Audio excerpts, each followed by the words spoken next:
Nous avons profité d'une accalmie dans le régime des alizés pour venir sur Petite Terre, au large de la Guadeloupe, côté est, donc côte au vent.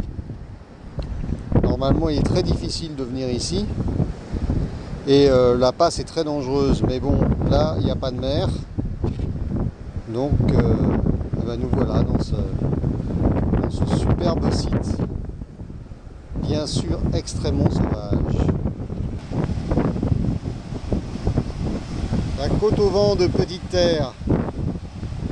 Et le 14 décembre au soir, nous sommes passés juste devant. C'était la fin de notre transat.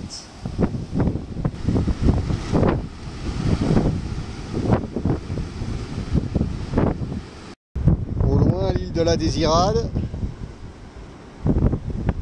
La partie battue par les vents. Et le lagon où se trouve Sodric. Il y a quelques bateaux avec nous, on va être tranquille cette nuit. L'iguane antillais. Il y en a à peu près 10 000, ce qui correspond à peu près au tiers de la population. Il y en a partout, très facile à voir. Là je m'en approche. Ils sont vraiment tranquilles.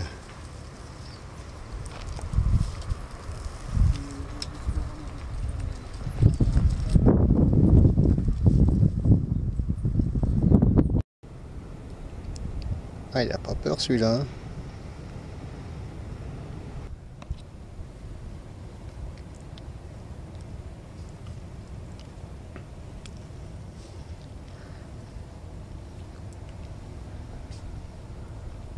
Rassurez-vous, ça mange que de l'herbe.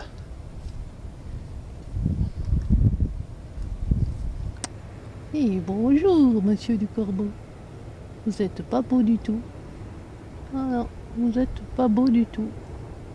Il y a un copain derrière. Ouais, il doit y en avoir partout.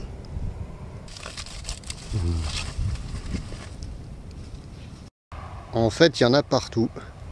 Celui-là, il est dans la verdure. On vient de faire 5 mètres. Il y a le copain ou la copine derrière.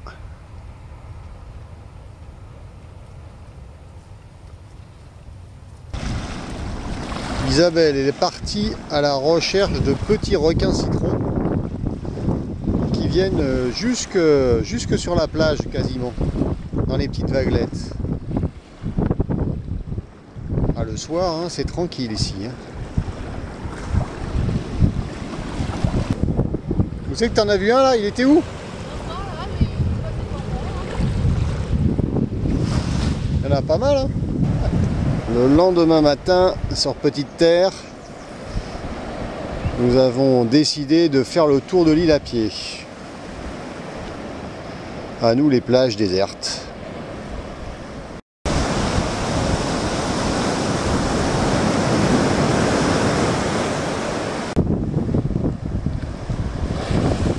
Juste derrière le premier cordon de dune, on découvre des salines. Bon, mais on n'a pas vu beaucoup d'oiseaux là-dessus. Sur la plage, il y a plein de trous qui sont les restes de pontes de tortues qui viennent ici, sur ces plages de Petite Terre, de juin à septembre pour faire la ponte. Des bécassos et des tournepierres.